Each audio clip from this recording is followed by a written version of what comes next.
नमस्कार, ये आकाशवाणी चंडीगढ़ है। अब आप अमन सैनी से प्रादेशिक समाचार सुनिए।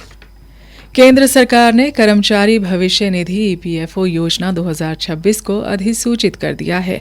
यह योजना 29 जून से प्रभावी हो गई है। नई योजना 1952 की कर्मचारी भविष्य निधि योजना का स्थान लेगी। इस योजना का उद्देश्य डिजिटल अनुपालन को मजबूत करना, प्रशासनिक दक्षता में सुधार करना, खातों के स्थानांतरण को आसान बनाना और भविष्य निधि ढांचे को नए श्रम कानून के अनुरूप बनाना है। नई योजना में अनिवार्य ईपीएफ अंशदान कर्मचारी और नियोक्ता दोनों के वेतन का 12% बना रहेगा। केंद्र सरकार द्वारा अधिसूचित प्रतिष्ठानों पर मौजूदा 10% की दर लागू रहेगी। योजना में आंशिक निकासी के नियमों को भी अद्यतन किया गया है। योजना में पारदर्शिता में सुधार और भविष्य निधि प्रबंधन को अधिक कुशल बनाने के लिए इलेक्ट्रॉनिक फाइलिंग, ऑनलाइन दावों, ई पासबुक और यूनिवर्सल खाता संख्या से जोड़ने पर भी जोर दिया गया है। हरियाणा के मुख्य निर्वाचन अधिकारी श्री ए श्रीनिवास ने सोशल मीडिया पर बड़ी संख्या में मतदाताओं के नाम मतदाता सूची से हटाए जाने संबंधी खबर को भ्रामक और तथ्यहीन बताया है। उन्होंने कहा कि भारत निर्वाचन आयोग का उद्देश्य प्रत्येक पात्र भारतीय नागरिक का नाम मतदाता सूची में शामिल करना व किसी भी अपात्र व्यक्ति का नाम सूची में शामिल होने से रोकना है। उन्होंने बताया कि 15 जून से 14 जुलाई 2026 तक चल रहे गणना चरण के दौरान प्रत्येक वर्तमान मतदाता को बूथ लेवल अधिकारी द्वारा गणना प्रपत्र उपलब्ध कराया जा रहा है। वर्तमान मतदाता हस्ताक्षरित गणना प्रपत्र जमा करेंगे और उनका नाम बिना किसी अतिरिक्त दस्तावेज की मांग किए प्रारंभिक मतदाता सूची में शामिल किया जाएगा।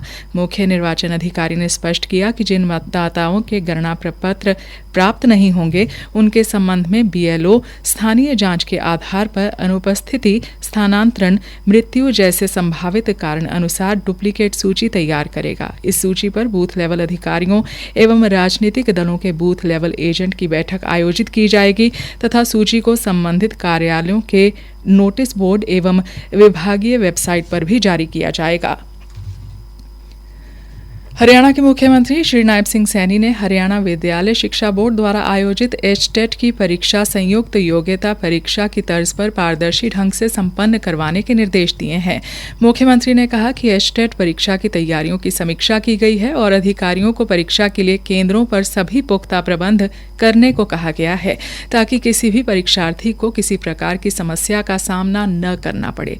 उन्होंने कहा कि यदि किसी परीक्षार्थी को केंद्र में निर्धारित समय पर पहुंचने में कोई दिक्कत आती है तो वह डायल 112 पर कॉल कर सूचित करें।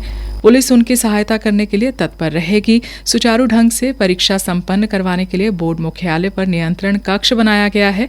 इसके अलावा जिला एवं मुख्यालय स्तर पर भी उड़न दस्ते गठित किए गए हैं। सभी परीक्षा केंद्रों के बाहर भारतीय नागरिक सुरक्षा संहिता 2023 की धारा 163 लगाने और परीक्षा प्रारंभ होने से 3 घंटे पूर्व आसपास फोटोस्टेट की दुकानें पूर्ण रूप से बंद रखे जाने की हिदायत की गई है।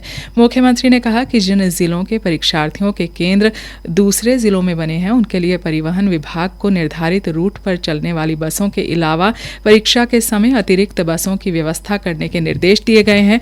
मुख्यमंत्री ने कहा कि बहादुरगढ़ तथा महेंद्रगढ़ में ही उपमंडल स्तर पर परीक्षा केंद्र बनाए गए हैं। गौरतलब है कि बोर्ड द्वारा यह परीक्षा 4 व 5 जुलाई को 3 चरणों में ली जाएगी। मौसम विभाग ने कहा है कि आगामी 2 दिनों में दक्षिण पश्चिम मानसून के दिल्ली, हरियाणा, पंजाब और चंडीगढ़ में पहुंचने की संभावना है। इस बीच चंडीगढ़, पंजाब और हरियाणा में रात और आज सुबह कई जगह पर बारिश हुई है। मौसम विभाग के चंडीगढ़ केंद्र के अनुसार 7 जुलाई तक दोनों राज्यों और केंद्र शासित प्रदेश चंडीगढ़ में कहीं कहीं 40 से 50 किलोमीटर की रफ्तार से तेज हवाएं चलने, गरज चमक के साथ भारी बारिश होने की संभावना व्यक्त की गई है। आज जीएसटी दिवस के अवसर पर फरीदाबाद में केंद्रीय वस्तु एवं सेवा कर सीजीएसटी आयुक्तालय द्वारा एक समारोह का आयोजन किया गया। कार्यक्रम में उत्कृष्ट कर अनुपालन, समय पर कर भुगतान तथा राजस्व संवर्धन के माध्यम से राष्ट्र निर्माण में महत्वपूर्ण योगदान देने वाले करदाताओं को सम्मानित किया गया। सीजीएसटी फरीदाबाद के आयुक्त रियाज अहमद ने व्यापार एवं उद्योग जगत के प्रतिनिधियों को संबोधित करते हुए कहा, विभाग पारदर्शी, सरल और करदाता अनुकूल प्रशासन के लिए निरंतर प्रयासरत है। इसी के साथ समाचार बुलेटिन समाप्त हुआ।